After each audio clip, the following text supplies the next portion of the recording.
다시 한번 성탄주일 예배에 참석하신 모든 분들을 환영합니다. 이 시간 주님의 은혜가 저희와 함께하는 귀한 시간 되시기를 바랍니다.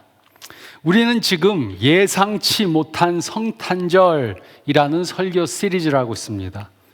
이번 시리즈를 통해 신약의 첫 번째 책인 마태복음 1장에 기록되어 있는 예수님의 족보에 나온 그 사람들에 대해 생각해 보고 있습니다. 이 족보에 기록된 사람들을 통해 하나님의 은혜가 어떻게 인간들에게 보여졌는지 생각해 보고 있습니다.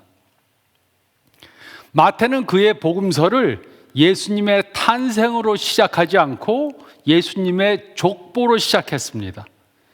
그는 아브라함으로부터 시작해서 예수님에게 오기까지 여러 사람들의 이름을 족보에 기록했습니다. 마태가 이렇게 족보에 이름을 기록한 것에는 중요한 이유가 있었습니다. 먼저 그는 그의 복음서를 읽는 유대인들에게 예수님은 아브라함과 다윗의 자손인 것을 증명해 주려고 했습니다. 그러나 그는 또 다른 메시지를 전해주기 위해 이 족보를 기록했습니다.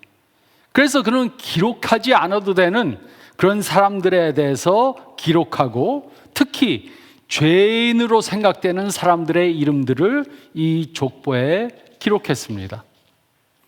그들은 보통 죄인들이 아니었습니다. 그들은 우리가 생각하기에 심각한 죄를 범한 사람들이었습니다. 그들은 성탄절과 같은 가족 모임에도 초청을 받지 못할 그런 사람들이었습니다.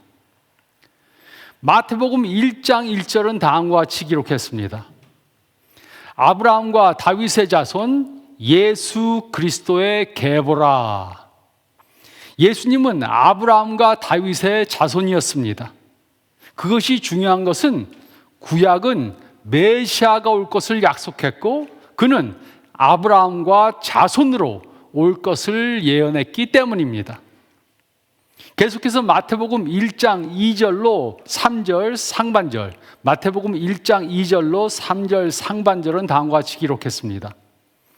아브라함이 이삭을 낳고 이삭은 야곱을 낳고 야곱은 유다와 그의 형제들을 낳고 유다는 다말에게서 베레스와 세라를 낳고. 구약에 기록된 이야기를 잘 모르는 사람들은 이 말을 그냥 스쳐 지나갈 수 있습니다. 하지만 마태가 유다에 대해 강조한 것에는 중요한 이유가 있었습니다. 이곳에 마태는 유다와 그의 형제들이라고 기록했는데 유다에게는 11명의 형제들이 있었습니다. 그래서 그 12명이 이스라엘의 12지파가 되었습니다. 마태는 예수님의 족보를 기록하며 이곳에 기록하지 않아도 되는 유다의 형제들에 대해서 기록했습니다. 유다에게는 유명한 동생이 있었고 그는 바로 요셉이었습니다. 구약에 대해 잘 모르고 유다의 이야기를 잘 모르는 사람도 요셉의 이야기는 잘 압니다. 하지만 마태는 이곳에 요셉의 이름은 기록하지 않고 유다의 이름만 기록했습니다. 요셉과 유다의 이야기를 둘 다 아는 사람들은 유다에 비해 요셉이 더 훌륭한 사람이었던 것을 알 것입니다. 그러므로 만약 우리가 하나님의 위치에서 그의 독생자를 누구의 후손으로 보낼 것인지 결정한다면 우리는 그를 요셉의 자손으로 보내고 유다의 자손으로 보내지 않았을 것입니다. 그 이유는 유다에 비해 요셉이 더 훌륭한 사람이었기 때문입니다. 요셉은 사랑이 많았고 지혜가 넘치는 사람이었습니다. 하지만 그는 그의 형제들 때문에 많은 어려움을 겪고 또 해를 당했습니다. 그런데도 그는 나중에 그의 형제들을 다 용서해 주었습니다.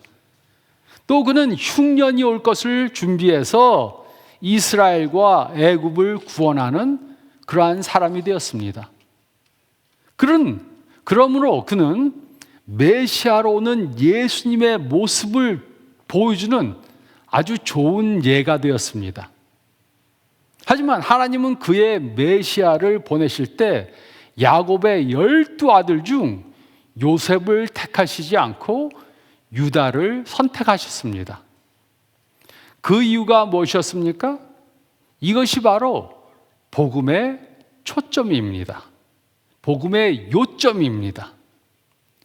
유다의 이야기는 창세기 37장, 38장, 그리고 49장에 기록되어 있습니다. 그리고 우리는 그의 이야기를 통해 다음 세 가지 중요한 사실들을 깨달을 수 있습니다. 첫째로 창세기 37장 말씀을 보면 우리는 스스로 죄가를 벗을 수 없음을 믿어야 합니다. 우리는 스스로 죄가를 벗을 수 없음을 믿어야 합니다. 유다의 이야기는 이렇게 시작됩니다. 요셉은 아버지 야곱에게 많은 사랑을 받았습니다. 야곱은 요셉을 위해서 아주 멋있는 색깔의 옷도 지어주었습니다. 그래서 다른 형제들은 요셉을 시기하고 미워했습니다. 하루는 광야에서 양을 치는 형제들에게 요셉이 왔습니다. 창세기 37장 23절로 25절은 다음과 같이 기록했습니다. 요셉이 형들에게 이르매 그의 형들이 요셉의 옷 곧 그가 입은 채색 옷을 벗기고 그를 잡아 구덩이에 던지니 그 구덩이는 빈 것이라 그 속에 물이 없었더라. 그들이 앉아 음식을 먹다가 눈을 들어본즉 한 무리의 이스마엘 사람들이 길르앗에서 오는데 그 낙타들의 향품과 유향과 몰약을 싣고 애굽으로 내려가는지라. 요셉의 형들은 그의 옷을 벗기고 그를 잡아서 빈 구덩이에 던져 넣습니다. 그리고 그들은 무엇을 했습니까?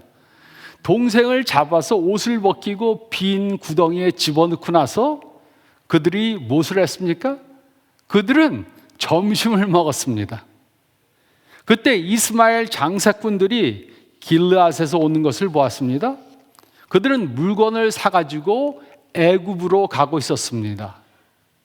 이때 유다가 제안을 했습니다. 창세기 37장 26절, 27절은 다음과 같이 기록했습니다.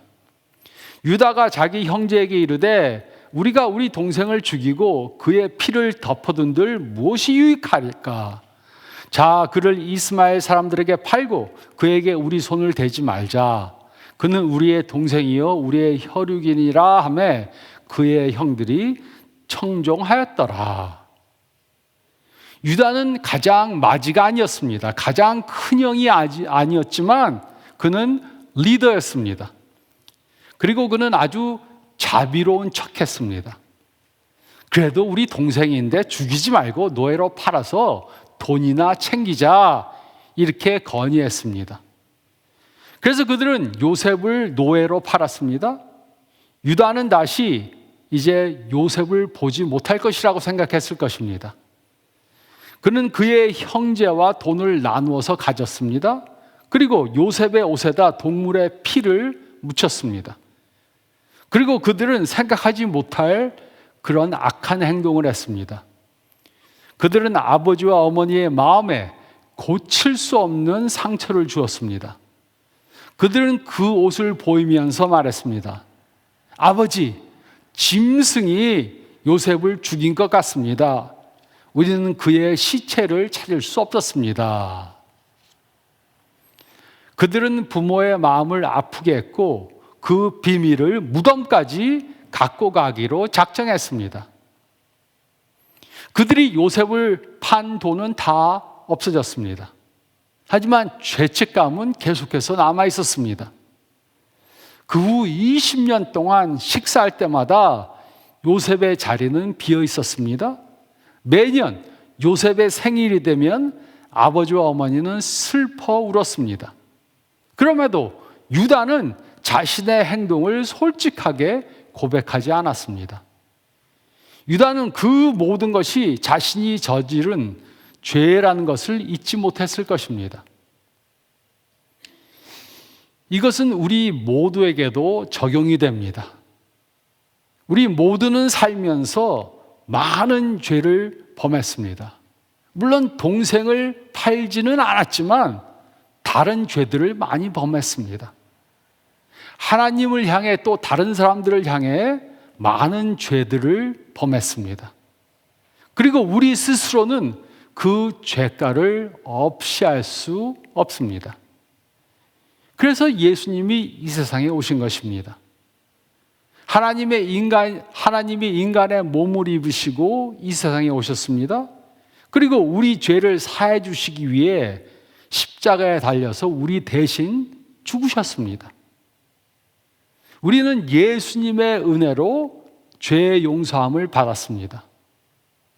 하나님께 용서받은 것은 우리가 무엇을 해서가 절대로 아닙니다. 우리가 죄 용서받은 것은 예수님이 우리 대신 죄값을 갚아주셨기 때문입니다. 우리는 그의 은혜로 구원받았습니다. 그래서 우리는 이제는 더 이상 죄책감을 갖고 살 필요가 없습니다. 죄를 과거에 범했지만 우리가 용서함을 받았기 때문에 죄책감에서 벗어날 수 있습니다. 과거에 어떤 죄를 범했든지 상관이 없습니다. 예수님이 용서해 주지 못할 죄란 것은 없습니다. 우리는 스스로 죄가를 벗을 수 없었지만 예수님은 우리를 용서해 주셨습니다. 우리는 스스로 죄가를 벗을 수 없음을 믿어야 합니다. 우리는 스스로 죄가를 벗을 수 없음을 믿어야 합니다. 그리고 둘째로 우리는 위선적으로 행동하지 말아야 합니다. 우리는 위선적으로 행동하지 말아야 합니다. 계속해서 창세기를 읽으면 유다의 이야기가 또 나옵니다. 유다는 이번에는 변태 내지는 아주 느끼한 사람으로 등장합니다. 요셉은 노예로 팔려서 애굽에서 살았고 유다는 자신의 삶을 계속해서 살았습니다. 그는 목자로 그의 형제들과 함께 한 마을에서 같이 살았습니다. 그는 결혼을 해서 여러 아들들을 낳았습니다. 첫째 아들은 성장해서 다말이라는 여자와 결혼했습니다. 하지만 그는 하나님 앞에서 악을 행해서 죽임을 당했습니다. 그 당시 문화에 의해 두 번째 아들이 다말을 아내로 맞았습니다. 그런데 둘째도 하나님 앞에서 악을 행해서 죽임을 당했습니다. 이제 유다의 세 번째 아들이 다말과 결혼해야 했습니다. 하지만 유다는 다말이 세 번째 아들과 결혼하는 것을 원하지 않았습니다. 왜냐하면 세 번째 아들도 죽을 수 있었기 때문입니다. 그래서 유다는 다말에게 이렇게 말했습니다. 지금 내 세 번째 아들이 아직 어리니까 연령이 차면 너와 결혼하도록 시키겠다. 그때까지 혼자 과부로 살아라. 이렇게 말했습니다. 그래서 다말은 유다의 말을 믿고 과부로 지냈습니다. 여러 해가 지나갔습니다. 하지만 유다는 다말에 대해서 잊었습니다. 그래서 다말은 스스로 자신이 그 문제를 해결하기로 결정했습니다. 다말은 창녀와 같이 옷을 입고 얼굴을 가리고 성문 앞에 갔습니다. 유다는 그녀를 보고 말을 걸었습니다. 유다는 다말을 알아보지 못하고 그녀의 제안을 받아들였습니다. 그녀에게 염소 한 마리를 주기로 하고 그녀와 동침했습니다. 그런데 유다는 그때 염소를 갖고 있지 않았습니다. 그래서 그는 염소를 보내주겠다고 약속을 했습니다. 그리고 다말은 담보물로 그의 도장과 지팡이를 받았습니다. 유다는 할 수 없이 도장과 지팡이를 건네주었습니다. 그리고 유다는 집으로 돌아갔습니다. 유다는 그의 친구에게 이런 여자를 찾아서 그녀에게 염소를 주고 내 도장과 지팡이를 받아오라고 그렇게 했습니다. 그래서 그는 염소를 끌고 그녀를 찾으러 갔습니다. 하지만 그 여자를 찾을 수 없었습니다. 사람들에게 물어보니까 그런 여자는 이곳에 없다 말했습니다. 그래서 그는 돌아와서 모든 것을 유다에게 그대로 말해 주었습니다. 유다는 큰 문제를 만들지 않는 것을 원했습니다. 사람들이 알면 창피를 당할 것이었습니다. 그래서 그는 모든 것을 덮어두고 지나가기로 결정했습니다. 그런데 3달이 지나서 어떤 사람이 유다에게 달려와서 말했습니다. 당신의 며느리 다말이 임신했습니다. 이때 유다는 자신만이 아는 비밀을 지니고 사는 사람이 하는 것을 행했습니다. 유다는 위선적으로 의인인 척했습니다. 이런 사람을 본 적이 있습니까? 어떤 사람이 다른 사람이 죄를 범한 것을 알고 노발대발하면서 그 사람을 정죄합니다. 그놈 나쁜 놈이야. 이런 놈은 죽어야 돼. 근데 얼마 후에 그 사람이 똑같은 죄의 문제를 숨기고 살았다는 것이 폭로되었습니다. 이것이 인간의 본성입니다. 숨기고 있는 죄가 있으면 오히려 위선적으로 의인인 척합니다. 그래서 저는 의인인 척하는 사람들을 믿지 않습니다. 그에게는 숨기고 있는 은밀한 죄가 있습니다. 이것이 바로 유다가 행한 것입니다. 그는 내 며느리가 우리 가문 이름에 똥칠을 했다 이렇게 말하면서 다말을 불태워 죽이기로 결정했습니다.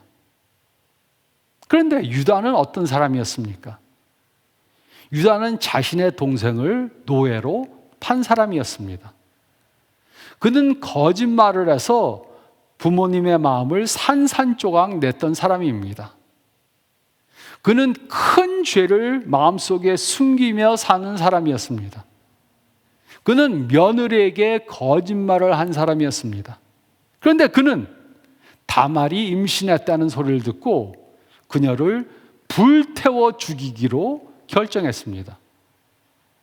하지만 다말은 유다의 것들을 갖고 있었습니다. 성경에 쓰인 이 이야기를 읽으면 웃음이 나옵니다. 이제 다말을 태워 죽이기로 한 그날이 왔습니다. 이때 다말은 유다에게 사람을 보냈습니다. 그 사람은 유다에게 와서 그의 도장과 지팡이를 보여주면서 말했습니다. 다말이 이것이 자신을 임신하게 만든 사람의 것이라고 합니다. 저는 그것이 무슨 의미인지 모르겠는데 무슨 의미인지 이해합니까? 창세기 38장 26절은 다음과 같이 기록했습니다. 유다가 그것들을 알아보고 이르되 그는 나보다 옳도다. 내가 그를 내 아들 셀라에게 주지 아니하였음이로다. 그리고 유다는 다른 사람들에게 말했습니다.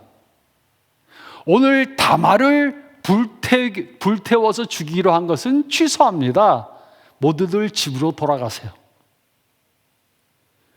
다말은 10개월이 되어서 쌍둥이를 낳아서 그들의 이름을 베레스와 세라라고 지었습니다. 그래서 베레스는 예수님의 족보에 들어가게 된 것입니다. 제가 예수님의 족보를 기록한다면 저는 이런 수치스러운 이야기는 빼고 예수님의 족보를 기록했을 것입니다. 예수님의 족보에 불미스러운 일로 태어난 사람들의 이름은 뺐을 것입니다. 그런데 마태는 왜 유다의 형제들에 대해 기록했습니까? 마태는 왜 다말의 이름을 이곳에 기록했습니까? 이런 것들은 숨기고 싶은 사건들입니다. 이런 것들은 묻어두고 넘어가기 원하는 사건들입니다. 하지만 예수님의 복음은 죄를 범한 사람들을 위한 것입니다.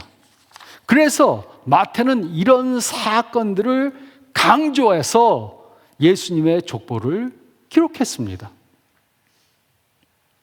생각해 보면 우리 모두는 유다와 비슷한 사람들입니다.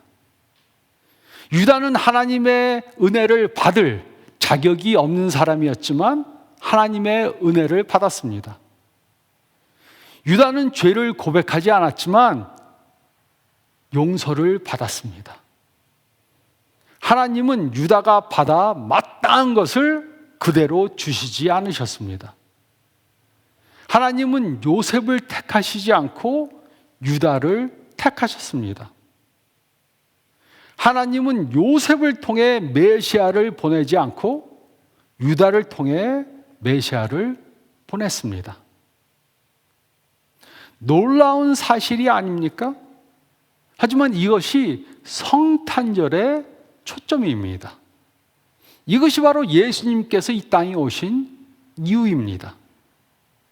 그러므로 우리는 유다와 같은 죄인인 것을 인정하고 의로운 척하면 안 됩니다. 또 우리와 비슷한 사람들을 정죄하려고 하면 안 됩니다. 우리는 모두 50보 100보 별 차이가 없는 사람들입니다. 예수님을 아직 모르는 사람들이 기독교인들을 싫어하는 이유가 무엇입니까? 기독교인들이 다른 사람들보다 더 큰 죄를 더 많이 지은 사람들이기 때문입니까? 그것은 아닙니다. 하지만 예수님을 아직 모르는 사람들이 기독교인들을 싫어하는 가장 큰 이유는 많은 기독교인들이 위선적이고 독선적이기 때문입니다. 기독교인들은 자신이 하나님께 죄를 범한 죄인이라고 인정했습니다. 그러면서도 다른 죄인들 앞에서 의인인 것처럼 말하고 행동합니다. 다른 사람들보다 더 나은 것이 없으면서도 다른 사람들 앞에서는 위선적으로 행동하니까 그들이 싫어하는 것입니다. 우리가 죄인이었는데 하나님의 은혜로 구원받은 것을 믿는다면 위선적으로 행동하면 안 됩니다. 이것이 마태가 예수님의 족보 가운데 유다의 이름을 강조한 이유입니다. 이곳에 다말의 이야기를 기록한 이유입니다. 우리는 위선적으로 행동하지 말아야 합니다. 우리는 위선적으로 행동하지 말아야 합니다. 그리고 세 번째로 창세기 49장 말씀을 보면 우리는 예수님을 통해 죄 용서함을 받아야 합니다. 우리는 예수님을 통해 죄 용서함을 받아야 합니다. 이제 오랜 시간이 지나서 유다와 그의 형제들은 애굽에서 요셉을 다시 만났습니다. 그들은 서로 용서하고 다시 화해했습니다. 이제 그들의 아버지 야곱은 나이가 들어서 이 세상을 떠날 때가 되었습니다. 그래서 그의 아들들을 전부 다 불렀습니다. 창세기 49장 1절은 다음과 같이 기록했습니다. 야곱이 그 아들들을 불러 이르되 너희는 모이라. 너희가 후일에 당할 일을 내가 너희에게 이르리라. 이 말씀은 창세기뿐만 아니라 구약 전체에 핵심적인 역할을 합니다. 이 말씀을 이해하는 열쇠는 후일이라는 단어입니다. 이곳에 후일이라는 단어는 다가올 날 또는 마지막 때라는 의미를 갖고 있습니다. 즉 유다는 미래에 일어날 일에 대해 말해준 것입니다. 성경의 마지막 때란 예수님의 초림과 재림 사이의 시기를 말합니다. 야곱은 그의 모든 아들들에게 마지막 축복 기도를 해주었고 유다에게도 축복 기도를 해주었습니다. 창세기 49장 8절로 10절은 다음과 같이 기록했습니다. 유다야, 너는 내 형제의 찬송이 될지라. 내 손이 내 원수의 목을 잡을 것이요 내 아버지의 아들들이 내 앞에 절하리로다. 유다는 사자 새끼로다. 내 아들아, 너는 움킨 것을 찢고 올라갔도다. 그가 엎드리고 웅크림이 수사자와 같고 암사자 같으니 누가 그를 범할 수 있으랴. 규가 유다를 떠나지 아니하며 통치자의 지팡이가 그발 사이에서 떠나지 아니하기를 실로가 오시기까지 이르리니 그에게 모든 백성이 복종하리로다. 야곱은 축복의 정당한 상속자였던 유다의 형들 대신 유다가 그 역할을 하게 될 것을 말했습니다. 유다에게는 장자권이 없었지만 그는 다른 지파보다 대신 왕족으로 선택되었습니다. 유다를 통해 왕이 나올 것이라고 말했습니다. 그것은 다윗이 이스라엘의 왕위에 오를 것을 예견하고 한 말입니다. 야곱은 유다를 전쟁에서 돌아와 형제들의 찬사를 받는 승리한 용사로 묘사되었습니다. 그의 형제들이 그에게 절할 것이라고 말했습니다. 요셉의 형제들이 그에게 절하던 사건과 후일에 이것이 유다에게 일어날 사건, 그 똑같은 사건이 될 것이라고 말했습니다. 요셉의 형제들이 요셉에게 절했듯이 후일에 요셉의 자손에게 형제들의 자손들이 절할 것이라고 말했습니다. 이 승리한 전사의 이미지는 9절의 어린 사자로 묘사되었습니다. 어린 사자는 먹이를 잡아먹은 후에 동굴에서 잠자는 모습으로 묘사되었습니다. 그리고 10절에서는 그가 왕으로 묘사되었습니다. 그는 규와 통치자의 지팡이를 쥐고 있을 것입니다. 이것은 왕권을 가진 자의 지팡이를 말합니다. 이 말의 요점은 유다가 그것을 소유한 자, 실로가 올 때까지 이 지위를 유지할 것이라고 말했습니다. 즉 유다 가문에서 왕들이 나오고 또 궁극적으로 그를 통해서 메시아가 나올 것이라고 말했습니다. 유다의 자손이 왕이 되고 그것이 예수님에게 오기까지 그들이 통치할 것이라고 말했습니다. 그리고 그에게 모든 민족이 순종할 것입니다. 이것의 단수형 이스라엘 백성 대신 복수형 모든 백성들을 사용한 것은 메시아의 왕권이 이스라엘의 경계를 넘어서 다른 모든 민족들에게도 주어질 것을 시사한 것입니다. 그리고 이 약속은 예수님이 오심으로 이루어졌습니다. 그래서 예수님은 제자들에게 모든 백성으로 제자를 삼으라고 말씀하신 것입니다. 그러므로 이 약속의 중심에는 장차 올 왕이 있습니다. 그 왕은 유다 족속을 통해 오실 것입니다. 그리고 그를 통해 모든 민족이 구원을 받을 것입니다. 그리고 이 약속은 2000년 전 예수님이 유다 자손으로 이 땅에 오심으로 이루어졌습니다. 그래서 우리 모두는 예수님을 통해 죄 용서함을 받고 그의 백성이 되었습니다. 이것이 바로 예수님의 복음입니다. 그래서 마태는 마태복음을 이 족보로 시작한 것입니다. 우리는 예수님을 통해 죄 용서함을 받아야 합니다. 우리 모두는 예수님을 통해 죄 용서함을 받아야 합니다. 마태는 성탄절 이야기를 기록하기도 전에 예수님의 족보를 통해 하나님이 과거에 행하신 일들을 요약해서 기록했습니다. 구약을 보면 하나님은 깨지고 부서지고 문제가 있고 다른 사람들을 실망시키고 비밀을 갖고 사람들을 택해서 사용하셨습니다. 그들은 자신들의 행으로는, 선행으로는 하나님께 나올 수 없었고 하나님께 쓰임받을 수 없었습니다. 하지만 하나님은 그들에게 은혜를 베풀어 주시고 그들을 사용해 주셨습니다. 놀라운 일이 아닙니까? 하지만 이것이 우리들의 이야기입니다. 여러분들의 이야기이고 저의 이야기입니다.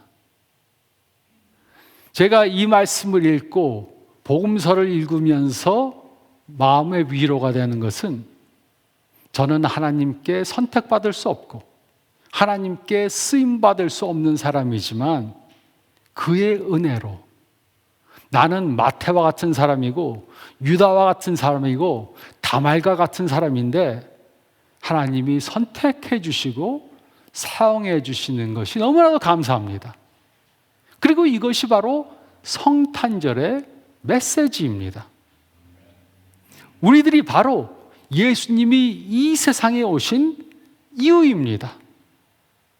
하나님은 그의 은혜로 하나님께 나올 수 없는 우리들을 받아주셨습니다. 은혜를 베풀어 주셔서 우리를 사용해 주십니다. 그리고 이것을 이루시기 위해 예수님을 이 세상에 보내신 것입니다. 질문을 드리겠습니다. 여러분은 아무도 모르는 비밀을 갖고 사십니까? 여러분에게는 여러분만이 아는 비밀이 있습니까? 그렇다면 좋은 소식이 있습니다.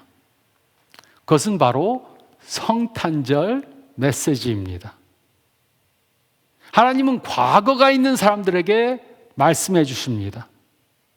또 수치심을 갖고 사는 사람들, 비밀을 갖고 사는 사람들에게 말씀해 주십니다. 하나님은 그가 이미 예수님을 통해 이루신 역사를 근거로 그에게 나오기 원하십니다. 하나님은 은혜를 베푸시고 자비하시고 용서하시는 그분께 우리가 나오기 원하십니다.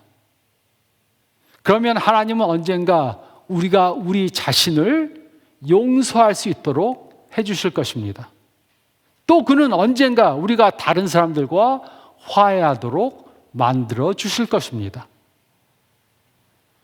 하나님은 우리의 죄 때문에 우리와 하나님과의 관계가 분리되는 것을 원하지 않으셨습니다. 그래서 하나님은 그의 독생자를 이 땅에 보내주셔서 우리의 죄의 문제를 해결해 주셨습니다. 이번 시리즈를 통해 다시 한번 하나님의 은혜를 깊이 경험하는 저와 여러분들이 되시기를, 우리와 같은 죄인들을 구원하시기 위해 오신 우리 주님 예수 그리스도의 이름으로 축원드립니다. 저희 다 같이 기도드리겠습니다.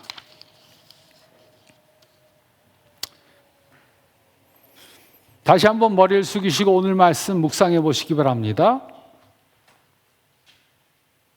나는 내가 하나님 앞에 나올 수 없는 죄인이었던 것을 분명히 믿는가? 하지만 하나님은 우리를 사랑하셔서 그의 독생자 예수 그리스도를 이 땅에 보내주셨음을 믿는가? 아직 이 결정을 하지 않은 그러한 분들이 계시다면 지금 이 시간 예수님을 구세주로 영접합니다. 기도하시기 바랍니다. 그리고 이 사실을 이미 믿고 예수님을 구세주로 영접하신 분들은 더 이상 의인인 척하면 안 됩니다. 그 대신 예수님의 은혜를 전해야 합니다. 이번 성탄절 동안 가족들과 친구들과 친지들과 모일 때 이렇게 예수님의 은혜를 전하는 저희 모두가 되시기 바랍니다. 그렇게 결정하시고 이번 주 보내시기 바랍니다. 제가 기도하겠습니다. 주님 감사합니다. 저희 모두는 마태와 같고 유다와 같고 다말과 같은 죄인들입니다. 하지만 주님의 은혜로 저희를 용서해 주시고 사용해 주심을 감사드립니다. 성탄절을 맞는 이때 예수님을 본받는 저희들 되게 도와주시고 의인인 척 하지 말고 예수님의 은혜를 더욱더 나타내는 저희 모두가 되게 도와주시고, 특별히 가족들과 친지들과 친구들과 모일 때 이런 예수님의 모습을 보여주고 예수님을 더 우리를 통해 바라는 저희 모두가 되게 도와주시옵소서. 그렇게 함으로 한 명이라도 더 예수님의 은혜를 경험하고 죄 용서함을 받는 그렇게 하는 도구들도 우리가 사용받게 도와주시옵소서. 다시 한번 예수님의 은혜에 감사하며 이 모든 말씀 우리 주님 예수 그리스도의 은혜로 예수님의 이름으로 간절히 기도드리옵나이다. 아멘.